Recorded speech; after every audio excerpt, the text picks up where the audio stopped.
हरेक मान्छेको दुईवटा मस्तिष्क हुन्छ। सुन्दा अचम्म लाग्ला, तर विज्ञानले यही भन्छ, जब पेट खराब हुन्छ तब दिमाग पनि खराब हुन्छ। सम्पूर्णमा नमस्कार। आजको भिडियो फरक र विशेष छ, त्यसैले भिडियो अन्तिमसम्म हेर्नुहोला र यो भिडियोलाई लाइक र रिपोस्ट पनि गर्नुहोला। पेट अर्थात गट यो खाना पचाउने मेसिन मात्र होइन, यो दैनिक खुशी, आनन्द, रोग प्रतिरोधात्मक क्षमता, दैनिकी उत्पादन र तपाईको सफलतासम्म पुर्याउन सक्ने एउटा रिमोट कन्ट्रोल पनि हो। जब तपाईको पेट गडबडी हुन्छ, यसले तपाईको दिमागलाई सिधै असर गर्ने केमिकल बनाउँदछ। तपाईको मस्तिष्कलाई तपाईको पेटले चलाउने हो। हाम्रो पेट भित्र लाखौं करोडौं नेगेटिभ र पोजिटिभ ब्याक्टेरियाहरू बस्छन्। जब तपाईको पेट फोहोर र असन्तुलन हुन्छ, तब तपाईको पेटमा खराब ब्याक्टेरियाहरू बन्छ र मस्तिष्कमा पुग्छ। त्यसपछि दिमाग खराब हुन्छ, के हुन्छ।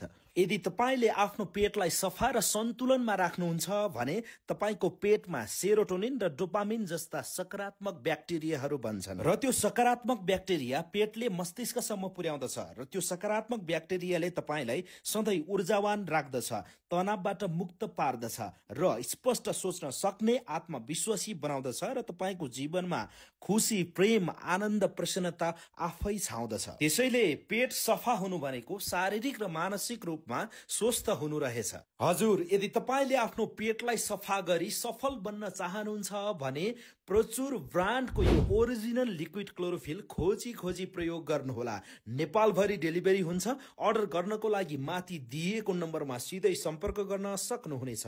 धन्यवाद।